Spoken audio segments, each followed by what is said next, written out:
우리를 가까이에서 세밀하게 살펴주시고 우리를 많이 사랑하시는 우리 주님의 은혜와 평강이 예배하는 모든 성도님들의 심령과 가정에 넘치시기를 축복합니다. 오늘 말씀의 제목이 의인은 어떻게 살까입니다. 여러분은 어떻게 의인이십니까? 악인이십니까?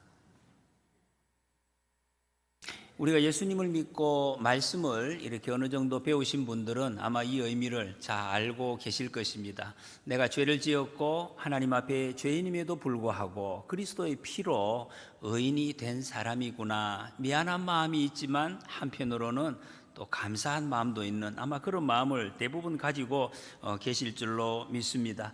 오늘 본문 말씀은 의인이 어떻게 살아가야 되고 그리고 그 의인의 삶을 통해서 하나님이 어떻게 복을 주시는지를 노아라는 한 사람의 삶의 이야기를 통해서 우리에게 보여주고 있습니다. 9절에 보니까 이것이 노아의 족보니라 그래서 성경의 족보가 여러 개 나온다 그랬습니다. 족보라는 것은 사람의 이름만 있는 것이 아니라 어떤 사건, 어떤 한 사람의 그 일생을 통해서 이 사건이 왜 이루어졌고 그 결과가 무엇 때문에 시작이 되었고 그리고 이 삶의 과정을 통해 어떤 열매가 맺혀졌는지 그 이야기 전체를 보여주는 것이 바로 이 족보라는 것입니다. 그래서 노아가 이 한 사람이 하나님이 주신 이 인생을 한 생을 살아갈 때 순간순간 어떤 선택을 했느냐, 하나님께 어떤 선택을 했을 때 하나님께서 이 사람을 어떤 식으로 인도를 해서 삶의 열매를 맺었는가 하는 것을 잘 보여주고 있습니다. 그러니 여러분, 이게 우리 믿음의 선진들의 족보를 읽는다는 것, 그 삶의 이야기를 듣는다는 것은 우리에게 너무나 큰 축복이고 큰 정말 너무나 복된 이런 말씀이라고 할 수가 있습니다. 어디에서 세상에 이런 여러분 온전한 사람의 이야기를 들을 수가 있겠습니까? 노아라는 이름의 뜻은 쉼, 안식, 위로라는 뜻입니다. 사람은 앞에 족보에 계속 이름이 나왔습니다. 이름대로 살아갑니다. 지금 저나 여러분들 이름대로 살아가고 있습니다. 그렇게 살 수밖에 없습니다. 그 이름이 붙여졌고 불리워지기 때문에 그것이 곧 기도요, 그렇게 사는 삶의 목적이고 비전이 될 수밖에 없는 것입니다. 이 노아도 자기 이름대로 살았습니다. 노아가 사는 그 시대에 힘든 시대였습니다. 이 말은 세상이 악했다는 것입니다. 악으로 가득한 세상에 살아가는 게 얼마나 힘이 듭니까? 오늘날과 아주 흡사한 그런 시대였습니다. 그런데 이 노아는 그 힘든 세상 속에서 살아가면서 다른 사람들에게 위로가 되고 안식이 되는 그런 삶을 살아갔다라는 것입니다. 얼마나 복된 삶입니까? 어떻게 알 수 있습니까? 성경이 그렇게 말씀하고 있습니다. 오늘 9절에 노아는 의인이요 당대의 완전한 자라 그는 하나님과 동행하였다 말씀하고 있습니다. 얼핏 보면은 흠이 없는 사람, 거의 하나님 같은 사람 이런 느낌이 있는데 그런 뜻은 아닙니다. 여기에 나온 의인, 완전한 자 이런 뜻은 좀 상대적인 의미입니다. 하나님처럼 그런 것이 아니라 하나님 어떻게 보면 순종을 온전히 한 사람 이렇게 읽는 것이 더 정확한 표현입니다. 불의한 시대에 하나님의 뜻대로 살려고 하는 사람이 아주 드문 그런 시대에 아무리 찾아봐도 정말 하나님의 뜻대로 사는 사람이 있나? 없는 것 같아 이렇게 생각되는 그때에 하나님 앞에서 정말 다른 사람들에게 여러분 이 힘든 상황에서 다른 사람에게 위로가 되어주고 격려가 되어주고 안식이 되어주는 그런 삶을 살아냈던 사람. 의롭다, 먼저 의롭다 이 말은 반드시 성경에서 관계를 내포하고 있습니다. 혼자서 문을 닫고 계속 통성기도하면서 앉아 그거 아닙니다. 그런 것이 아니라 사람과의 관계에서 이 의롭다 하는 표현을 성경은 쓰고 있습니다. 다른 말로 하면 나와 관계되는 내 앞에 있는 상대방을 소중히 여길 때 나오는 행동과 마음이 의롭다 하는 이 의미에 포함되어져 있다는 것입니다. 예를 들면 의로운 남편 이러면 반드시 그 아내와의 관계에서 충분히 생각해 볼 수가, 그 관계가 어떤지를 다 알 수가 있습니다. 마태복음 1장에 보면 그 요셉에 대한 이야기가 나옵니다. 그 남편 요셉은 의로운 사람이라 그를 드러내지 아니하고 가만히 끊고자 하여, 이 이야기 배경을 많은 분들이 알고 계실 것입니다. 요셉과 마리아가 약혼을 했는데 요셉이 남편인데, 약혼이라는 것은 이 신약 당시에는 결혼하고 똑같습니다. 남편인데 아내와 동침을 하지 않았어요. 그런데 아내가 임신을 했어요. 이게 무슨 일입니까? 당시에는 그렇게 되면 그 임신한 여자는 돌에 맞아 죽습니다. 당연히 그렇게 돼야 돼요. 그런데 이 요셉이 그 사실을 알고 놀랐죠. 깜짝 놀랐는데 그것을 이렇게 해결했다는 것입니다. 의로운 사람이라 드러내지 아니하고 가만히 끊고자 하여. 왜 이렇게 했겠습니까? 상대방을 소중히 여겼기 때문에 이렇게 했다는, 이걸 의로운 행동이다 성경이 말씀하고 있습니다. 의로운 군인, 이렇게 하면 그 군인의 국가에 대한 마음 자세와 삶이 어떤지를 충분히 이게 우리가 알 수가 있습니다. 이게 바로 의롭다 하는 것입니다. 성경에서 의롭다는 것은 하나님과의 관계에서 말하고, 하나님과의 관계가 어떤지, 하나님을 얼마나 경외하고 존중히 여기는지를 잘 표현해 주는 말씀이 이 의롭다 하는 것입니다.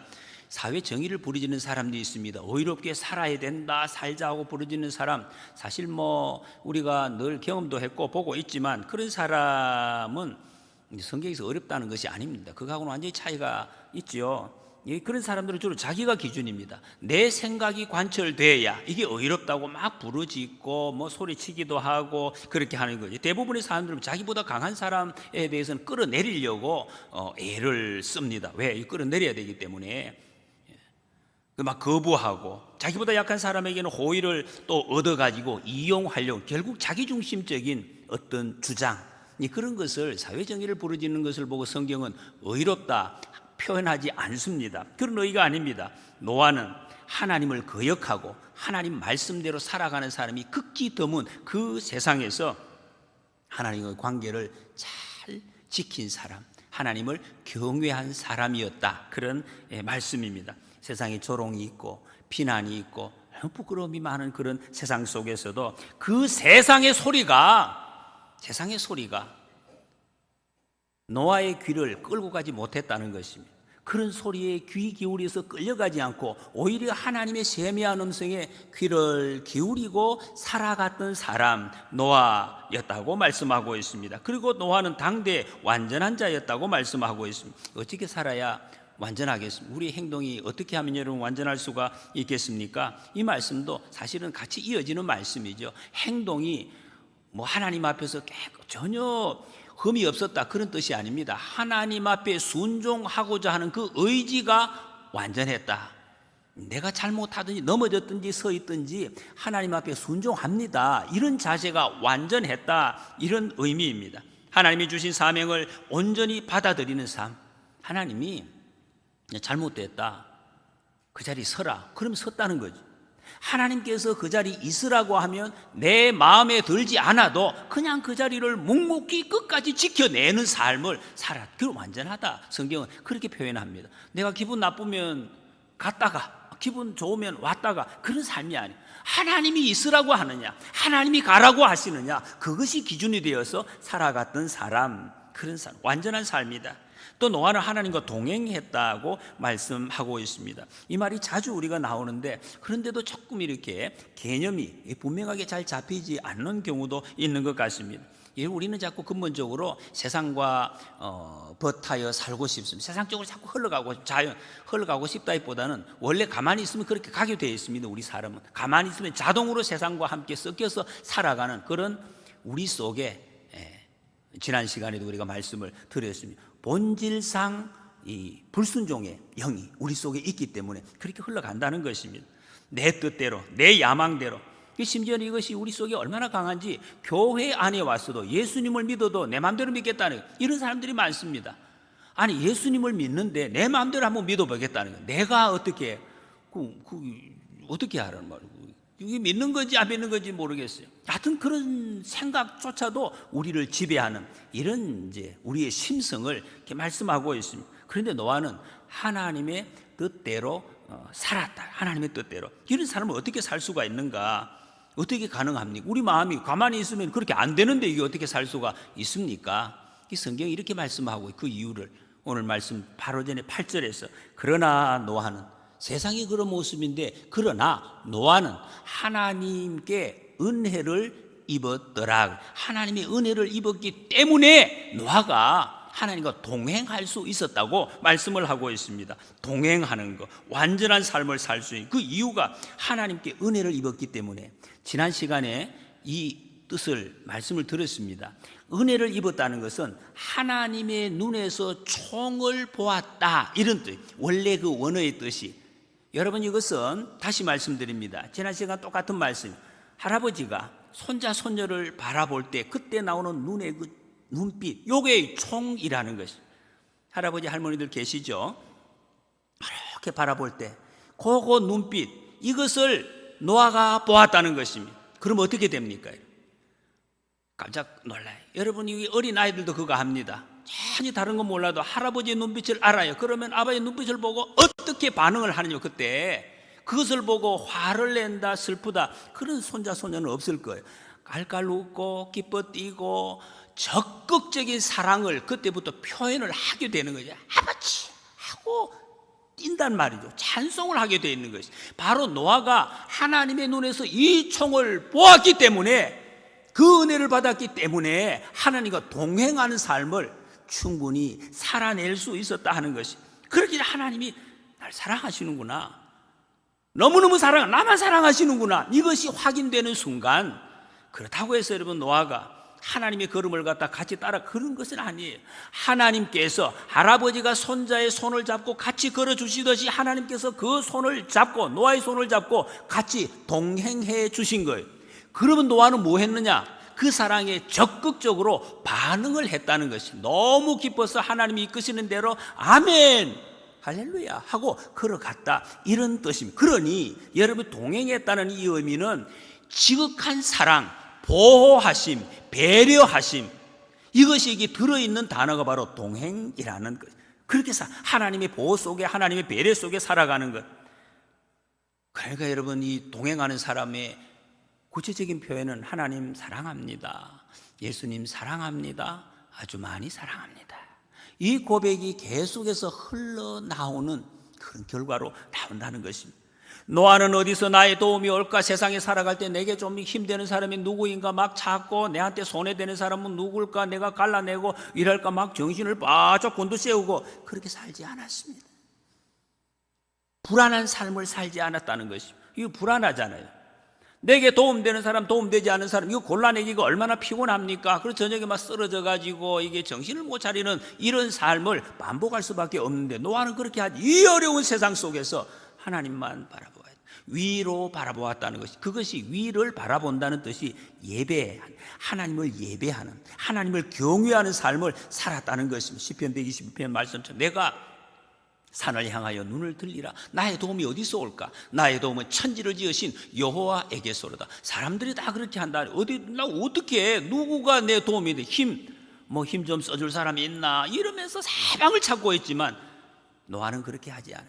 하나님이 나의 도움이십니다, 하나님이 나의 도움이십니다 하니까 모든 것이 다 정리되어 버렸어요. 간단하게 아주 단순화되었다는 것입니다. 이 은혜 받은 자의 모습입니다. 여러분, 눈을 들어서 위를 바라볼 때 주님과 시선이 마주치게 되지. 할아버지의 눈빛에 마주친 그 손자 손녀는 어떻게 반응을 합니까? 철이 없을 때는 웃기만 하지만 조금만 철들면요, 눈가에서 눈물이 주르르 흐를 때가 있습니다. 슬퍼서 그런 게 아니에요. 너무 기뻐서 내가 이런 사랑을 받구나 하는 것이 깨달아지는 순간에 눈물이 나지요. 그리고 입가에 나도 모르게 미소가 이게 피어오르는 것을 어떻게 할 수가 없습니다. 이상하다, 신기하다 하는 이런 경험을 하면서 살아가는. 여러분, 예수님 믿으면서 예수님의 이름을 부르면서 그냥 눈물을 흘리시기 바랍니다. 주님의 이름을 부르시면서 마음이 기쁠 때 약간 미쳤다 싶을 정도가 돼도 그냥 웃으면서 하나님을 찬송하는, 여러분, 그런 사람이 예수님 믿는 사람입니다. 입 다물고 해가지고 이런 것은 조금 예수님 잘 믿는 사람과 거리가 좀 있다고 볼 수가 있습니다. 이것이 주님과 동행하는 기쁨입니다. 노아가 세 아들을 낳았다고 그랬습니다. 하나님과 동행하는 사람은 아이도 안 놓고 산속에 들어가서 혼자 기도하는 그런 사람 아닙니다. 아이를 많이 낳았습니다. 부부간의 일상생활을 열심히 했다는 것이, 밥도 먹고 잠도 자고 또 일도 하고 이런 것을 열심히 주님과 동행하면서 일을 해나갔다고 말씀을 하고 있습니다. 세상에 여러분이 눈을 빼앗는 것이 얼마나 많이 있습니까? 좋은 거 많습니다. 가고 싶은 것도 너무나 많습니다. 그런데 노아는 마음이 이렇게 쫙 정리가 되니까 하나님과 함께 있는 것이 가장 좋았습니다. 가장 좋았다는. 여러분, 세상이 나쁘다는 것이 아니에요. 다 아름답습니다. 그런데 하나님과 함께 있는 것만큼 기분 좋고 이게 설레는 것이 없었다는 것이. 어린아이가 자꾸 이런 말씀을 제가 드리는데, 아이가 여러분 어디에서 제일 만족하고 기분 좋아하십니까? 무슨 최고의 럭셔리한 무슨 그런 호화 별장, 김일성 별장 그런데 가면 그에 만족을 합니까? 제일 비싼 장난감을 주면 만족을 하겠습니까? 순간적으로 깜짝 놀랄 수는 있겠죠. 엄마 없으면 다 헛것입니다. 다 집어 던지고 가는 것이죠. 엄마와 함께 있을 때 그런 장소가 문제가 아닙니다. 어떤 물건이 문제가 아니라 어디에서나 그냥 길바닥에서 헛놀이를 해도 가장 즐겁습니다. 가장 기쁨이 된다는, 이것이 인생의 진정한 기쁨이라는 것을 노아는 알았다는 것이. 그래서 그 기쁨을 계속 누리면서 산 사람이 바로 노아라는 것, 주님과 함께 있는 것이 최고의 행복이구나. 내 모든 죄 사함받고 주 예수와 동행하니 그 어디나 하늘나라.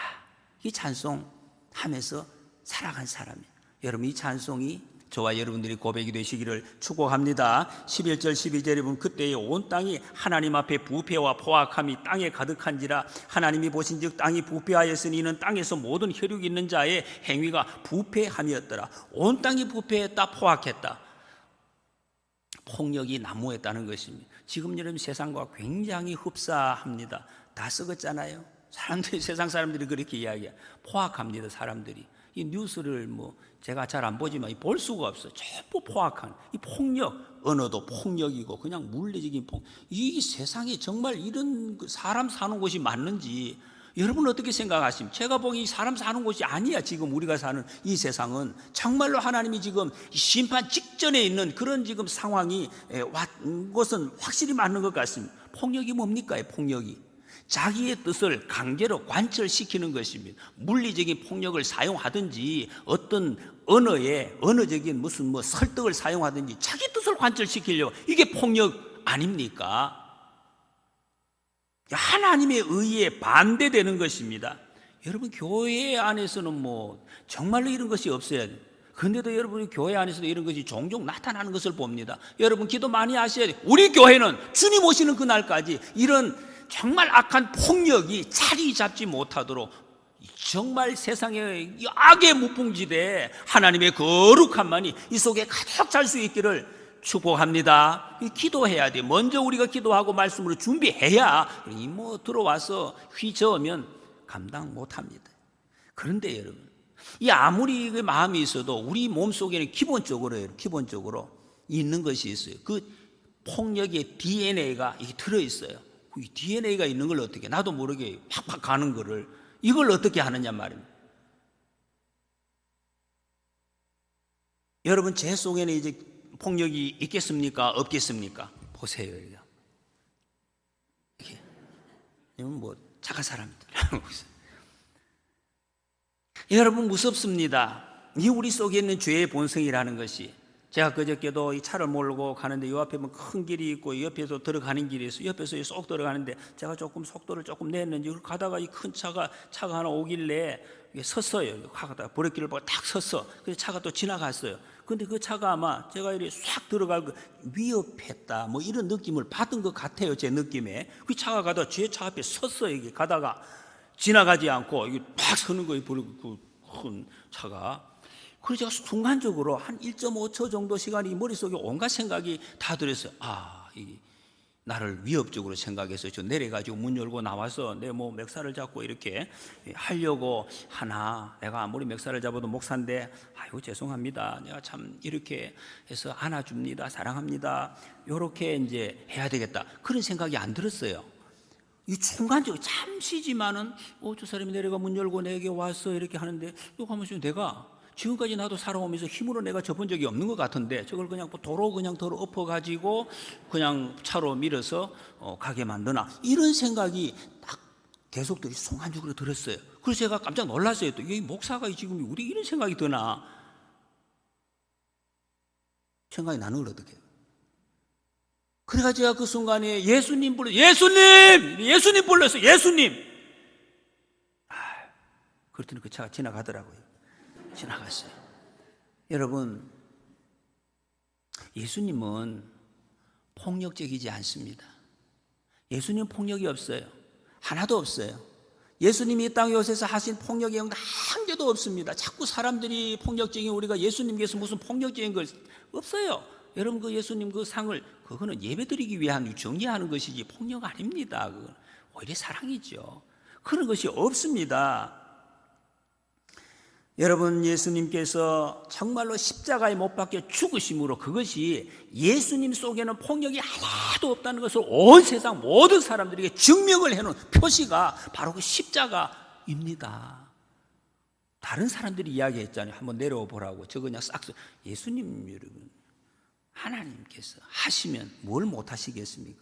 아무것도 하시지 않았습니다. 정말 순수한 사랑이시라는 것을 우리에게 잘 보여주셨습니다. 그분이 예수님이고 우리 예수 믿는 사람입니다. 예수님의 제자, 예수님의 자녀. 여러분 우리가 예수님의 이름을 부르면서 예수님 이름 예수님을 부르면서 예수님을 사랑하면 할수록 우리 속에 있는 그 뿌리 깊은 폭력의 그 DNA가 점점 더 녹아져 없어질 것입니다. 예수님의 이름을 많이 부르시기 바랍니다. 예수님의 이름을 입을 열어 불러시엔 예수님 없이는 그게 안 된다는 것입니다. 땅이 왜 이렇게 부패했습니까? 혈육 있는 자의 행위가 부패했기 때문이다 그래서 사람이 부패하니까 온 땅이 부패했습니다. 땅이 부패했다. 여러분 하늘과 땅과 이 나무와 강이 무슨 잘못이 있습니까? 어떻게 아무것도 하지 않아 가만히 있는데 사람이 부패하니까 땅이 부패하고 하늘이 다 이게 지금 엉망이 되어졌습니다. 왜 이상기후가 생겨서 무엇 때문에 하늘이 그랬습니까? 사람이 그랬습니다. 이 지금 엉망이 된 지구를 우리는 봅니다. 그런데 하나님께서는 사람과 이 땅을 같이 심판하시겠다. 여러분 이 의미를 잘 한번 지금 생각하셔야 됩니다. 뭐 잘못한 거 왜 땅이 벌을 받나 그런 생각이 지금 드시지 않습니까? 심판을 왜 하나님께서 하필 노아를 통해서 이 심판을 수행을 하시게 노아의 이름 뜻이 뭡니까? 안식이고 쉼, 위로인데 이 심판하고 뭔가 거리가 있는 것 같은데 왜 노아를 통해서? 하나님의 마음입니다. 하나님의 심판이 사람을 죽이려는 것이 아니다는 거예요.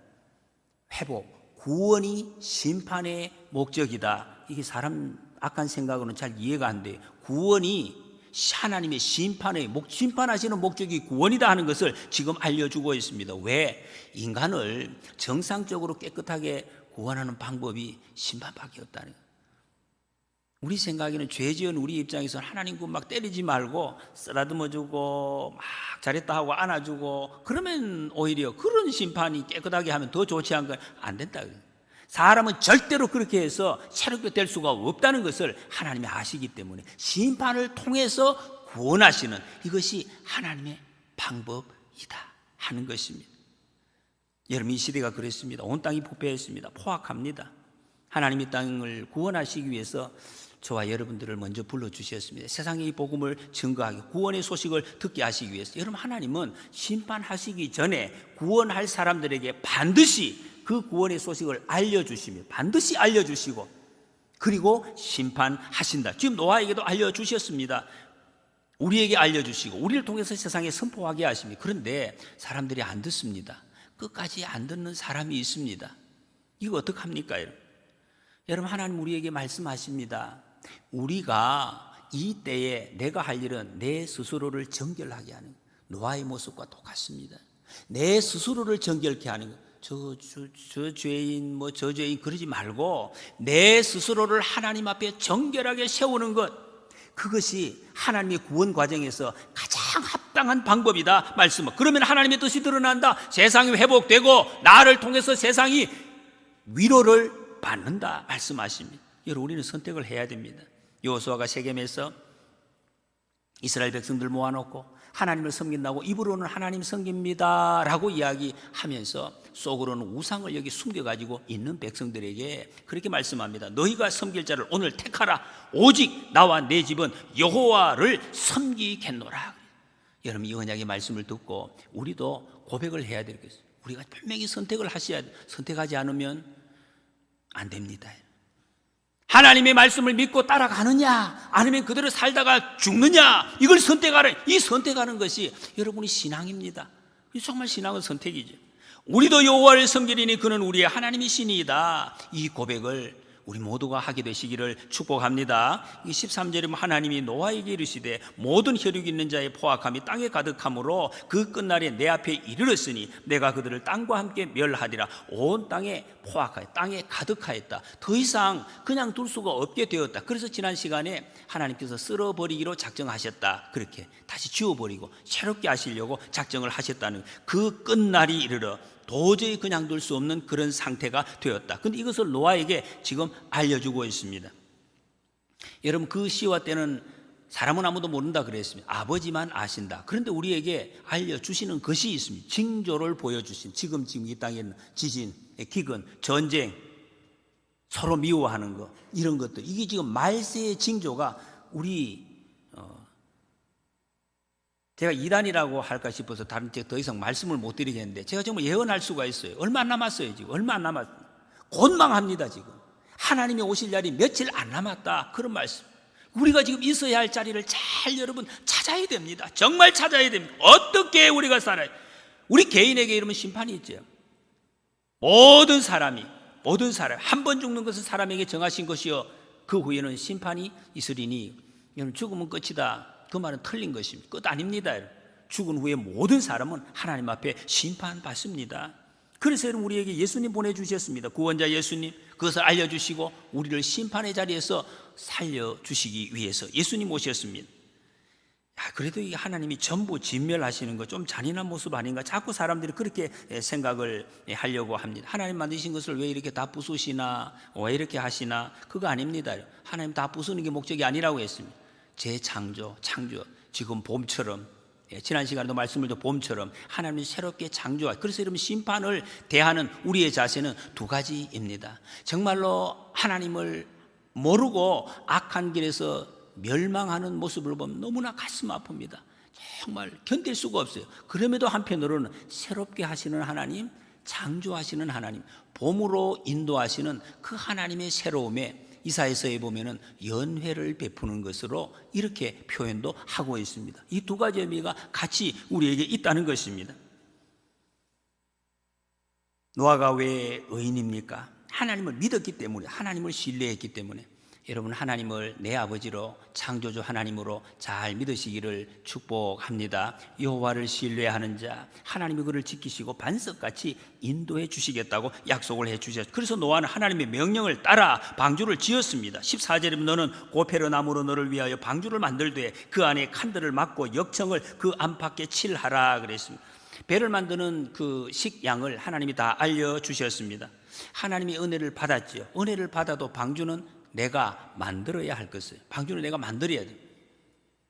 고페르 나무로 만들어라 그랬습니다. 이 고페르 나무가 실제로 우리나라의 어떤 나무인지는 정확하게 이게 밝혀지지 않았어요. 잣나무, 전나무 이렇게 번역한 곳이 있습니다. 배를 만드는 키가 크고 단단하고 뭐 이런 나무인데, 어쨌든 그런 나무. 방주, 이런 방주를 지어라. 배를 동력도 없어요. 돛도 없습니다. 그리고 또 키도 없어요. 방향도 내가 정하는 것도 아니고 앞으로 가는 것도 내가 누가? 하나님이 정하신다. 성경이, 다른 성경에 보면 연결해서 보면은 방주가 곧 하나님이시다라는 것을 의미하고 있습니다.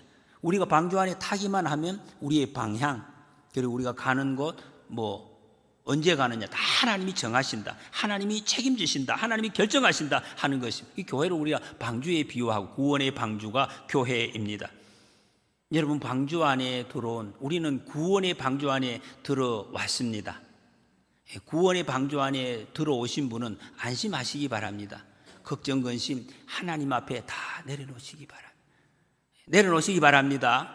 이 구원의 방주 안에 들어와서, 여러분, 우리가 예배에 와서 이렇게 막 막 걱정하고 뭐 이러지 마십시오. 여러분. 다 맡기십시오. 하나님의 구원의 방주. 여러분, 이 교회가 보통이 아니에요. 세상에 어떤 건물이나 단체 그런 것이 아니에요. 교회는 하나님이 구원하시는, 하나님이 책임지시는, 하나님이 다 보호하시고 우리를 이끌어 가시는 이 눈에 보이는 공동체가 이 땅의 교회입니다. 여러분, 교회를 아세요? 그냥 한번 가볼까? 그런 것이 아니에요. 이런 교회는. 그래서 교회 와서는 찬송하고 감사하고, 세상이 쓰러졌다가도 교회 벌떡 일어나서 이렇게 눈을 뜨고 하나님을 바라보시기 바랍니다. 주님의 그 눈빛에 눈을 맞추시기 바랍니다. 여러분, 그러면 은혜 받은 사람답게 하나님과 동행하는 삶을 우리가 살게 되는 것입니다. 인생의 키 하나님이 잡고 계십니다. 맞고 띄우시기 바랍니다. 제가 10수년 전입니다. 저 몽골에 단기 선교 갔을 때 아직도 그 선교사님의 이야기가 제 귀에 아주 쟁쟁합니다. 윤순재 선교사님이라는 분인데, 그분이 몽골에 일찍이 선교를 가서 그 당시에 몽골에 학교가 없었어요. 다 무너지고 대학은 하나도 없었습니다. 그때에 대학교를 세운 사람, 최초로 몽골의 최초의 대학교를 한국 사람, 우리 선교사님, 목사님이 세웠어요. 가보니까 막 부지도 엄청 넓고 그 엄청난 일을 하셨어요. 어떻게 이 엄청난 일을 목사님이 하셨습니까? 그렇게 질문을 했는데 그분이 이렇게 이야기를 하더래요. 그냥 하나님의 은혜의 강물에 제 몸을 던졌더니 이렇게 흘러왔습니다. 내가 어떻게 막 하려고 가는 것이 아니라 물속에 던져서 있었더니 둥둥둥 떠내려와서 하나님 가다 보니까 이렇게 됐습니다 라고 그 고백을 하시. 굉장히 저는 인상적으로 그 이야기를 들었습니다. 여러분, 내 인생의 키를 내가 잡고 오늘 이리 가고 내일 저리 가고 가려고 애쓰면 어땠습니까? 속상합니다. 여러분, 저녁에 머리가 많이 아파요. 이게 나중에 몸도 아파가지고 아침에 잘 못 일어나는 경우도 있습니다. 이런 삶을 계속 반복하다가 죽습니다. 여러분, 그럼 뭐지요? 우리 인생이, 하나님이 주신 이 인생의 삶이 어떻게 되는 것입니까? 여러분, 그렇게 하지 마시기 바랍니다. 하나님께 내 인생의 길을 다 맡기시기 바랍니다. 다 맡기세요. 그리고 역청을 칠하라. 역청을 안팎에 칠하라 그래요. 물이 들어오지 못하도록. 역청이 뭔지도 사실은 정확하지, 송진인지 이게 무슨 아스팔트라고 하기도 하는데, 성경의 단어로 보면 코페르 나무에 코페르 나오는 그 코페르 진액을 칠하라 이렇게 되어 있다는 것입니다. 그런데 이 코페르라는 단어는 속전, 몸값 이런 의미가 거기 있습니다. 나무가, 소나무가 베었을 때, 상처받았을 때, 죽었을 때 나오는 것이 송진 아닙니까? 그것처럼 상처를 받고 값을 지불해서 나오는 그것이 송진이다. 그것을 칠한다. 이게 영적으로 굉장히 의미가 있습니다. 이스라엘 백성들이 애굽에서 나올 때에 그 유월절에 다 이스라엘 그 외에 다른 사람 다 죽을 때에 어린 양의 피를 문설주와 임방에 바르라고. 이 피가 바른 피가 그 발려진 곳에 들어간 사람 다 살았습니다.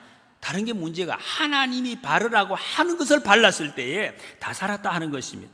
이 방주 만드는 방법도 하나님께서 알려주시는 대로 그대로 지었습니다. 노아가 15절 16절은 내가 방주는 이러하니 그 길이는 300규빗, 너비는 50규빗, 높이는 30규빗이라. 거기서 창을 내되 위에서부터 한 규빗씩 내고 그 문은 옆으로 내고 상중하 3층으로 할지니라. 이 크기를 보면 이게 뭐 요즘으로 이게 이 척도로 보면은 이게 규빗이 한 45cm, 50cm 되는데 뭐 50이라고 보고 150m, 길이가 150m, 너비가 25m, 높이가 한 15m 이 정도 되는 것입니다. 근데 이 비율이 6대1이라, 가로세로 비율이 6대1이라는 거죠. 이거를 연구를 많이 했습니다. 최근에 우리나라에서도, 최근은 아닙니다만 1992년도에 그 해군사관학교에서 홍석원 박사라는 분, 해군사관학교 교수, 그 팀이 이 노아의 방주에 대해서 그대로 실물 모형을 만들어서 척도를 실험을 했는데, 이 바람 불고 이것을 했는데 가장 안정적이라는, 배 중에서 가장 이 복원력이 뛰어나고 잘 넘어지지 않는 이런 구도가 6대1의 황금 비율이라고 이제 과학자들의 어떤 증명도 나왔습니다. 어쨌든 이 방주를 하나님이 만들어라. 그리고 창을 한 개만 내라. 위에 한 개. 이 창은 밖으로 내다보는 게 목적 아닙니까? 나중에 나옵니다. 목적이 뒤에 가면 밖에 이제 어떻게, 왜 한 개만 만들어라고 그랬겠습니까? 방을 큰 걸 만들어 가지고 막 비가 내리는 모습, 물에 떠가는 거 막 그런 걸 막 구경, 우리는 바다 이게 풍경 좋아하잖아요. 이렇게 앉아 가지고 하나님 그거 원치 않았어요. 교회 안에 들어온 사람, 하나님의 백성, 하나님의 인도 안 받는 사람 밖에 보지 마라. 창이 없잖아요. 이게 창이 없. 저 뒤에 있는데 하나님만 바라보라는 거죠. 하나님만 바라보는 삶을 살라고. 예배하는 삶을 살라. 그런 의미가 오직 하나님만. 그러면 하나님이 책임지신다. 만약에 여러분 상상을 해보십시오. 그 홍수가 날 때 밖에 바라보았다 큰 창문 내놓고 즐길 수 있겠습니까? 이상한 일이 일어났을 수 있을 것 같아요. 정말로 사람. 그렇죠. 하나님 그걸 아시고 창문 다 막았습니다. 22절에 보니까 노아가 그와 같이 하여 하나님이 자기에게 명하신 대로 다 준행하였더라 그랬습니다. 이것이 노아의 의로움입니다. 120년간 지었습니다. 120년간. 여러분 노아가 홍수 나기 전에는 비가 없었어요. 비가 어떤 것인지도 몰라요. 그런데 하나님이 비 온다. 그것도 홍수가 난다. 이것을 그냥 믿고 하나님 비가 뭐예요? 비 뭐 상상이 안 되는 것을 그냥 믿고 120년 동안 그대로 실천을 했습니다. 마음이 흔들리지 않았겠습니까? 사람들이 어떻게 봤을까요? 저는 어릴 때부터 교회 학교에서 이 노아 이야기, 지금도 여러분 만화 영화가 있어요. 노아의 해나. 그거 보면은 아주 재미있게 표현을 해놨으면 노아 할아버지 배를 만든다 똑딱똑딱. 노아 할아버지는 허연 수염이 있고 이래가지고 막 이게 이 애에서는 짐승 먹으려고도 애를 쓰고 뭐 사람들이 옆에 와서 막 놀려요. 아이고 뭐 이렇게 배를 만드나 막 놀리고 이러면 노아가 또 이렇게 아이고 뭐 아니라고 하고 그런 재미있는 어떤 그 이야기. 근데 성경에 그런 거 하나도 없습니다. 사람들이 놀랬다는 이야기도 노아가 뭐 사람들이 어떤 동네 사람들 지금 얼마 있으면 이제 배를 만들어 놓고 말이죠. 홍수가 와요. 홍수가 내리는데 빨리 배에 들어오세요. 이렇게 이야기한 것이 없어요. 하루에 120년 동안 배를 만들고 하나님께서 그 짐승들도 만화 영화에 보면 짐승 막 잡으러 다니는 모습이 있어요. 가다가 할배가 할아버지가 짐승 엎어지고 그런 거 없어요. 하나님이 다 오게 해주시고 방주 안에 넣고 하나님께서 문을 닫으셔 또 꽝 닫으. 그리고 일주일 동안 기다리다가 그 위에 비가 왔어요. 이게 끝이에요. 노아 여러분 보세요. 하나님이 심판을 지금 진행하시는 이 과정이 이런 모습입니다. 하나님 우리가 전도하는 어떤 이런 마음도 잘 한번 읽어볼 수가 있어야 돼요. 결국에는 여기 배에 탄 사람 노아의 가족 8명만 구원을 받았다는 것입니다. 여러분이 세상에 살 때 세상에 어떤 비웃음을 받을 수도 있습니다. 그건 걱정하지 마시기 바랍니다. 걱정하지 마시고 우리가 구원받은 사람 배 안에 있는 사람들이 할 수 있는 것이 모든 것에서 자유하는 것입니다. 모든 것에서 자유. 저 사람이 내게 어떻게 이야기할까? 저 사람은 내 뒷모습으로 뭐라고 할까? 우리 그런 데 신경 쓰는 사람이 아닙니다. 하나님만 바라보고 하나님과 동행하는 사람, 예수님 믿는 사람. 그게 자유라, 자유. 이게 자유입니다. 하나님 신뢰하고. 여러분 조만간에 그날이 옵니다. 심판의 날이 옵니다.